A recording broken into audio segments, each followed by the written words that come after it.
Welcome to Ellis Talker Show. I'm DV LeBron. How are you doing today, sir? I'm doing great. Thank I you, got a sir. I got a very special guest with me. I have Mr. Allan Mckeever, who is running for place one Midlothian City Council. Sir, you've decided to get yourself in the mix of things, huh? Yes, I have. Yes, I Well, have. I don't know how long you've been in Midlothian, but I know you've seen that it's grown. So I wanted you to go ahead and tell the people about you. Give a bio to the people of Midlothian. Okay. Quick self. You can take your Uh, time. We got 30 minutes. okay. Um, so originally I born and grew up in Oak Cliff over on Clarendon, right by the zoo. We stayed there most of my elementary school years, and my family moved briefly to Duncanville and then moved to Midlothian and got into my high school years. And I'm an MHS 81 graduate, and I have lots of friends that still live here. Married my high school sweetheart, went into business, and we currently have our a real estate business my wife does in downtown Midlothian. And I'm a contractor. I build commercial buildings and churches and spec homes and investment properties for people. And we have a property management company, and we have 3 boys and 4 grandchildren. Wow. We love being in the community. Wow, and I heard the grandchildren bring a whole different dynamic to life. So I'm sure you're a happy grandpa. Yes. Every weekend. Yeah, every weekend. Yes. Yeah, the good thing is you can give them back, right? Yes. Yeah. Best saying is, headlights and taillights. Headlights. Coming and going. I love that. So I wanted to have you on the show so you could talk to the people in Midlothian, because you are, like I said, you are running for city council. Right. And so I wanted to ask you, now that we know a little bit about you, what qualifications do you have to run for the city council? First and foremost is my love for the city and my love for the people and the families here. We have a deep desire to serve the needy, the homeless, just to care for those in Midlothian that are struggling. We also care about being part of the downtown growth. My wife and we've run our businesses for the last 40 years. We manage 4 or 5 companies, 2 big trust funds. Our business sense is great. Our office is located right in the center of Midlothian, which in the next 3 years, if you've kept up with Midlothian and the bonds that are being finished out, Midlothian is probably going to change more in the next 3 years than it probably has in the last 50 years. And so our desire to be a part of that and bring our Downtown Business Association, the commerce, and the families all collectively together to make sure that no one gets forgotten. So the way that this place grows is a reason why you ran, or why you're running? The way that it's about to change, and the way that we don't want the people to be forgotten in that change. Yes. And that can happen. I was looking at the budget from last year, and I know we're getting ready to climb into another budget here soon. But I was looking at it, and they were talking about 190% growth overall from the 2010s, I think it was. Actually, from the 2010s, it's 190% overall growth. Although we had a 15.9% drop over the 10-year average, but there's still 300 and some odd 500 residential existing permits going on. You got building permits going on to 2033. So there is growth coming. So let's dive into that. Well, before I want to dive into that, I asked every candidate how important, because your fundamentals are what drives you. So what would you say, are your fundamentals as far as what are your thoughts on the First Amendment, the Second Amendment, and the role of a city councilman in the lives of the people of Midlothian? The Constitution, it's a great article. And so, it needs to be one of probably the 4 driving sources of your decision making as you get on city council. You're going to put your hand on the Bible and you're going to swear to uphold the Constitution. And you also have to remember the people that vote for you to put you into office and their desires and needs. And then your faith and your family go in that mix. And then, you have to remember the separation between state and federal powers, and then, the collectively dual powers, and then, people's rights. And all those things come into play where you don't bring your own perceived agenda to the city council. You're open to being led by the city attorneys and the mayor and the other groups, and you dive into your packet and you make the best responsible decision for the people, each week. Right. And that, that's a big thing about serving, obviously. Do you have the time that's needed to be a city council member, to do the job of the city council? I do. My office is about my wife's real estate office. It's about 3 doors down from City Hall. So I'm available. I'm flexible. It definitely, for the amount that you get paid, there definitely is a lot of work. Yeah. And I mean, if I win place 1, I'll be a newbie. No doubt about that. But this is not the first time I picked up my packet. Last time we ran, I picked up my packet. I ran into Hud Hartson on the way out the door, and I said, "Oh my God, there's one of my best buddies." And I look at him and his job and the service that he does, and I thought, you know what, nothing, a dual threat. He'll be on city council, and I'll get a job on planning and zoning. And but the spot in planning and zoning didn't work up, so I'm back running for place 1. And there's 2 or 3 people running for each place, so there's a lot of competition, and there's a lot of interest, and there's a lot of turnover, and I want to be a part of it. And I love that so many people are stepping up to want to serve their community. I thank every candidate that comes on here, including you, for wanting to put yourself in this position, to be questioned, to be, some people are not going to like what decisions you come if you're elected to. So putting yourself there to be criticized and evaluated all the time, that's a big thing. So thank you so much. You're welcome. You're welcome. So, we touched on it a little bit. Trust, transparency. So how important is it to you to be transparent? And will you be transparent, and will you be available for the people of Midlothian? I will. And as far as the city council and as far as the city hall and the decisions we make, on behalf of the people, that we're transparent, we're above the board, and we're honest, and integrity comes in a big part of that. We need to be transparent and open, and we need to do the citizens correct, the right way. Now, you mentioned about your being involved in building and commercial and being a contractor. Do you have any business with the city that may be a conflict of interest? No, we don't have any business with the city. We are not developers. I build spec homes. I just build them and I just sell them. Not very many, haven't built very many this year because land is so high. But no, we don't have any business with the city. Don't want any collusion. I don't want the city council to get involved in that either. It needs to be separate and open, and above the board. Excellent. So one of the issues that we briefly touched on right now, and I want to get into, is growth. So we talked about the amount of permits, the amount of people, and I know if you've been here any kind of time, and you've seen the change that has happened in Midlothian. So I wanted to ask you about growth. Yes. What can we do? What ideas would you bring to the city council about managing, let's say, the residential growth in this city? And then we'll touch on the rest of it.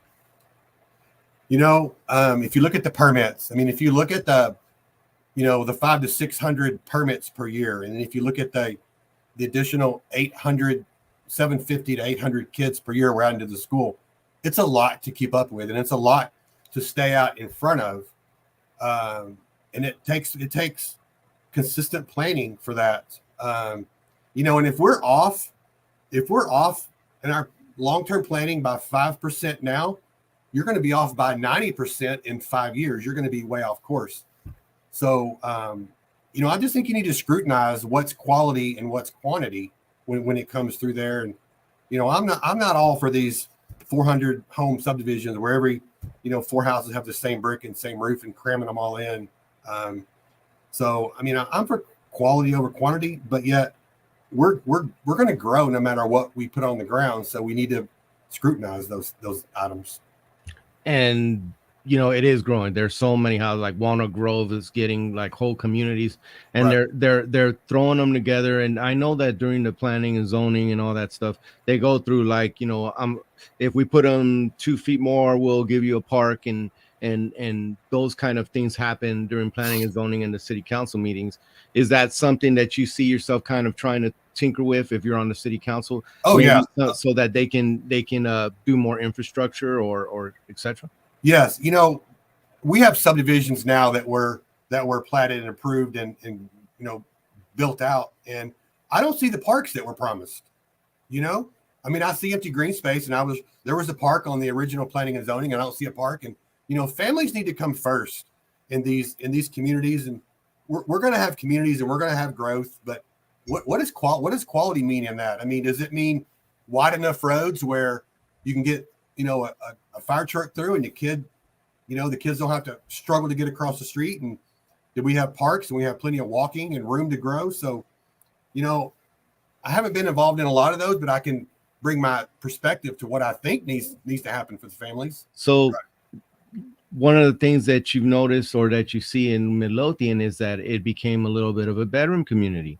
A lot of houses, not so much as much business. People go over to now 663, obviously the 14th Street. They've added some stuff, but compared to like Waxahachie, we haven't quite kept pace. Now, as a businessman in the community, I want you to touch on that. What are some of the things that Midlothian could do better with growing business in the city? There's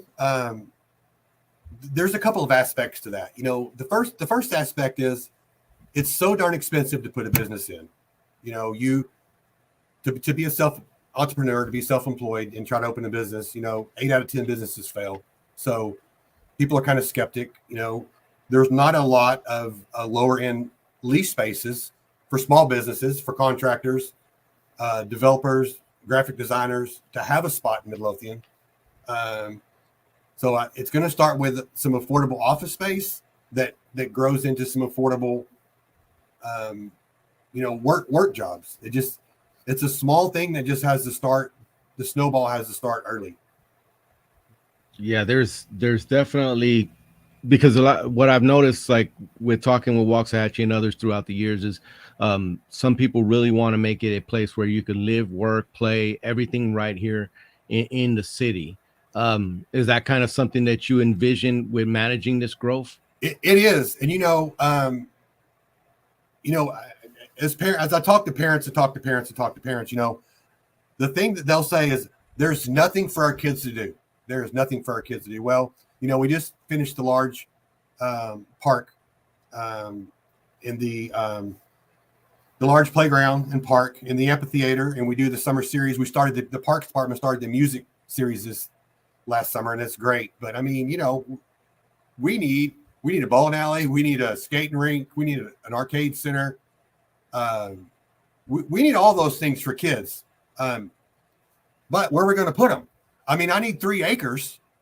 I need 3 acres for a bowling alley and parking for 300 cars, at $4.50 a foot, it costs you $2.5 million to put in a bowling alley. So that's crazy. The things that we need are so expensive, Right. But it would complete the neighborhood. Well, I love that you pointed that out. Those are things that you don't understand unless you know about what it's like building. And I wanted the audience to kind of hear that from somebody who understands that. Yes. There is a lot of build costs because everybody wants. There was a bond that was passed years ago for rec center and stuff like that in Midlothian, and from talking to the city manager, he talked about that we're working our way through those things. That it's a process. Right. And so mentioning these parks and recs, is that something that you want to focus on? That kind of. Oh my gosh, yes. I mean, that's a $19 million center. It's a $19 million bond for the rec center, and so that would be first and foremost. But the way it's explained to me is it won't hit the ground for 4 or 5 years as they roll off into bond completing business. Go City Hall, do our new public service center, do our library, and they just kind of roll those events out. They don't do them all at the same time. So the rec center, that's a main priority, trying to push that. as quick as we can. I don't think it would put our other small gyms in the city out. I think it would be in addition to.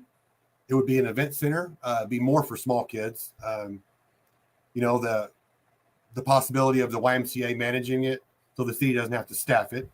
That's what I hear is going on. So yes, that rec center is first and foremost on my mind. It's right there under ABC. Okay. And it definitely has hit a lot of people. Like one of the things that has been mentioned is the city having a pool for like competition swimming for the kids that are in the Right. high schools. Right. So with all that stuff costs money. And there are people who are literally losing their homes because Yes. of taxes. And I've talked to our state representative, I've talked to our congressman, I've talked to all kinds of people, all our local leaders about this. Taxes are a big issue, and it's a big structural issue. And the city is only the schools are the biggest part. Yes. The city takes the next chunk, and then the county. So city sits there in the middle. Okay. The tax rate for last year that was set was 67, I believe. There was talk about a no new revenue rate of 65 cents on the valuation, and there was another. The city raised something like $14 million, and according to last year's budget, it was like $14 million with the rate that was set. So the rate for property taxes. Yes, sir. Yes. So yes. that all that being said, when it comes to taxes, where do you stand on taxes generally, government in general? And when it comes to you looking at a budget, if you're elected and they mention a new revenue rate, is that something you're gonna look at? Oh, extremely. Man, 2 years ago I was annexed. I was annexed by the city prior to Lewis Ponder running a great referendum, us getting to vote on Yes, that. My taxes went from $5,800 to about $9,000. My property taxes. Am I concerned about where it's going in the future? Of course I am. Am I excited to see that the state legislature is taking up that battle? I believe every city, has pushed our legislatures to get on that. And, I see them in Austin down there. I see a proposal of a 5% yearly valuation cap set. And I thought how great that would be. That 5% cap would be for residential, our investment, our commercial. And I believe it would stop the gouging. I believe if you own investment property or if you own a commercial building, you're going to get gouged 20 to 30% per year. And if you're a homeowner, you're going to get gouged 10% a year based on the law. And I just think that's too much. I just think, after 10 years, you can't afford your house anymore. Taxes are devastating to the budget before inflation hit. Now we have inflation on top of that. We have a double killer, Right. Everything is more expensive, and the city has not been immune. You've had the project for downtown go over budget, the city hall. I've heard it could be 20 to 30%, over the $25 million that was first allowed. So I know that's something that you have interest in. Talk to me about what you think the whole downtown project looks like. Okay, so I would say one of the largest interest in me running for city council is, the downtown of Midlothian is going to change more in the next 3 years than it probably has in the last 50 years. I know that seems crazy, but we're actually going to get a new city hall. If I asked you to meet me in city hall right now, you probably couldn't find it because you don't know where it is, because it's just a bunch of little small flat buildings, kind of hidden over behind the water department, so the downtown, we're going to get a new city hall and a new public library, which is going to be, 2-story, red brick, big focal center. We just tore some buildings down in the center of in Midlothian, and there's going to be a nucleus to grow out from. And it's going to actually start the growth for the next 50 years, creating a downtown Midlothian, and we're going to push out from there. And the city finally acquired the Lawson buildings. They've been, abandoned for 20 years. They've made some agreements. Looks like we've got 3 restaurants and a brewery and 4 or 5 shops coming in. That's going to change. We're going to change the outlet parking to some inlet islands. We're going to have parking on all 4 sides of the new city hall. So the downtown is going to change, and we're going to actually have a nucleus, a recognizable nucleus to grow out from, and it's very exciting, and I want to be a part of that. I don't want families forgotten, because we in downtown we still have street dances, we still have wine walks, we still have trick or treat. Downtown is where you meet people and you reconnect, and you keep reconnecting over and over, and it keeps you from losing the small town feel, and I don't want to lose that at all. Small town feel, something that a lot of people talk about, because Yes. yeah, I know you've seen it grow. I I'm a transplant. I got here in 14, Yeah. and I've seen the change. I couldn't imagine being someone who's been here, most of their life and seen the change here. Right. So I, going back into the whole budget talks, how important is it to you to be a good steward of the taxpayer money? It's very important. I've thought about that question. I thought about how to balance the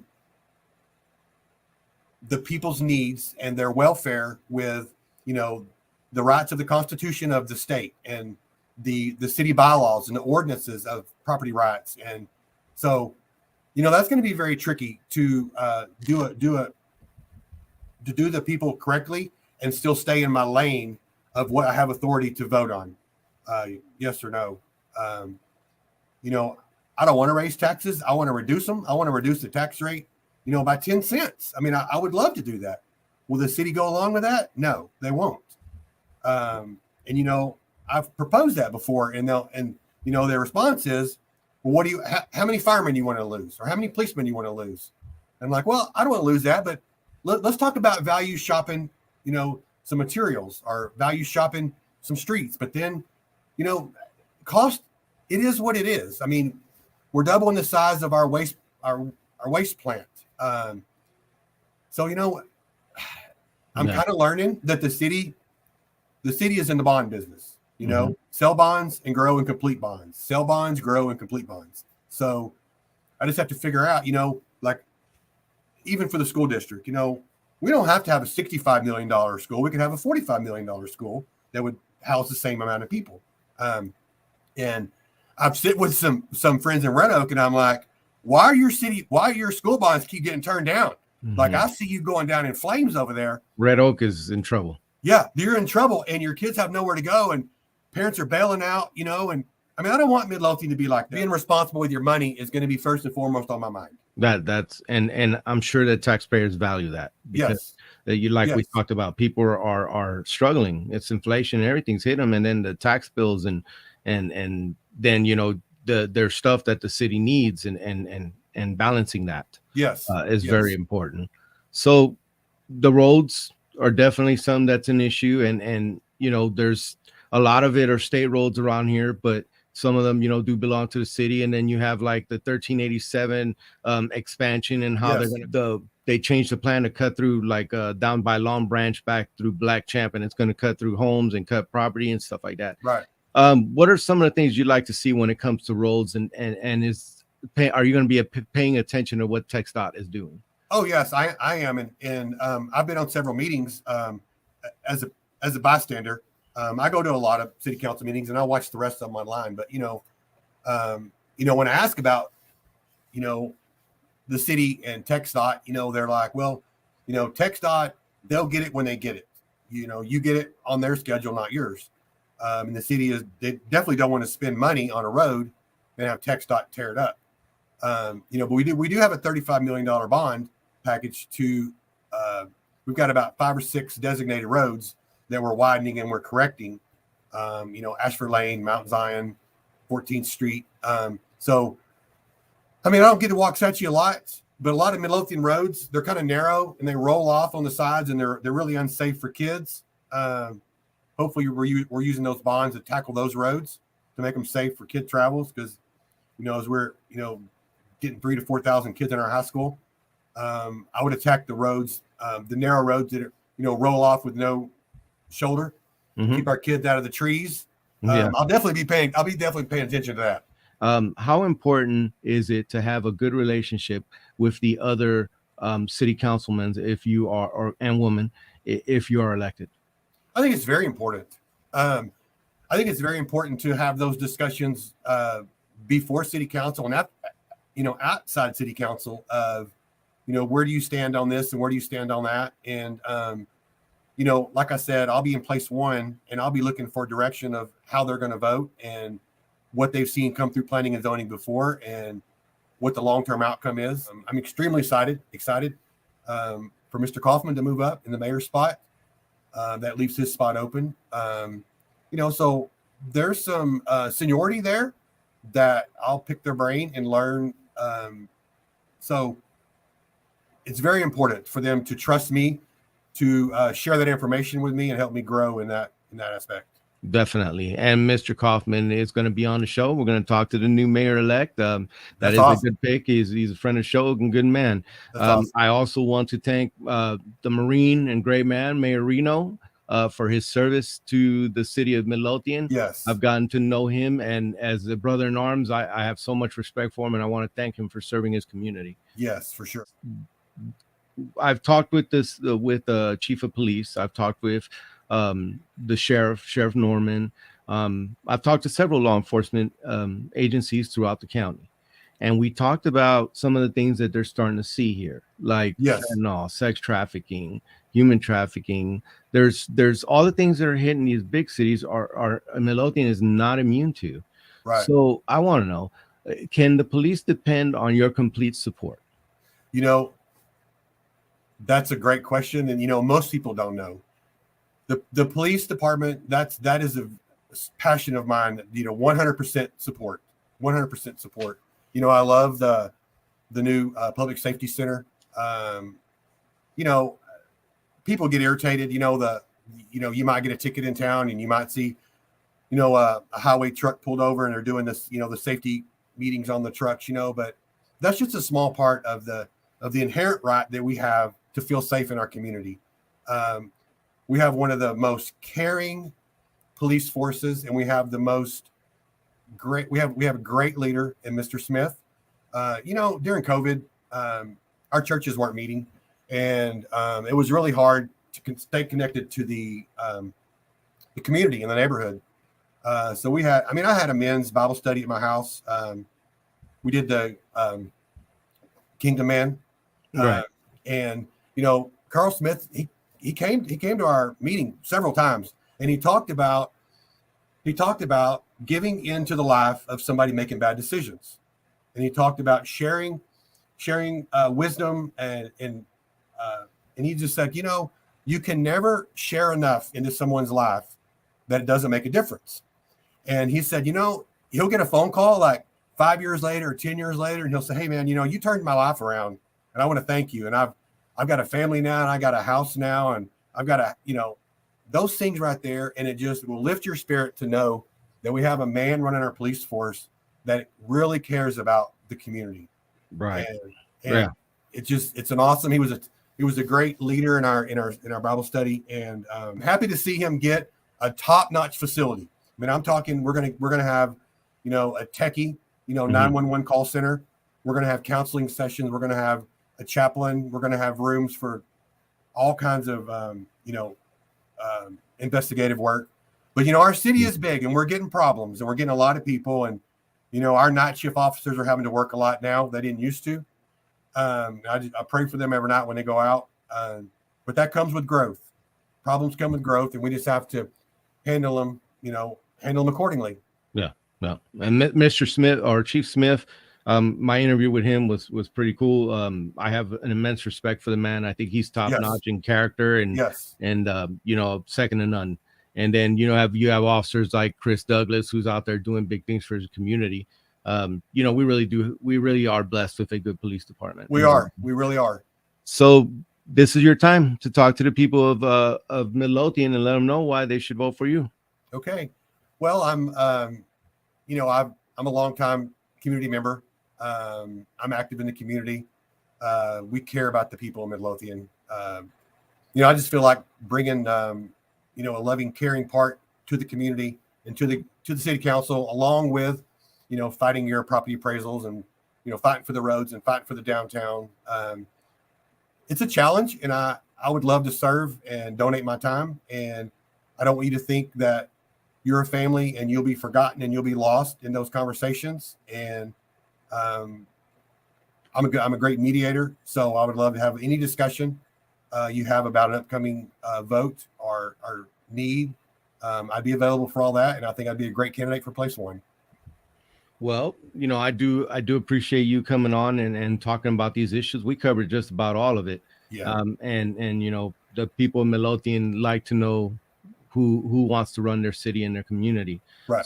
So thank you so much for putting yourself up for that. I'm going to be having the other candidates. There's still more candidates and bonds and stuff to cover. Okay. I'm going to be busy. I'm going to have a Dr. Fay on from the school district talk about the bond that affects you, the taxpayer. Yeah. And so, stay tuned. Make sure you come in and like and follow the Ellis Talker Show. That helps me. They've all been great. Thank you so much. And so I'm going to close out now. I appreciate you coming on again. Can you stick around after the show? Oh, I sure can. Thank you so much. All right. Thank you.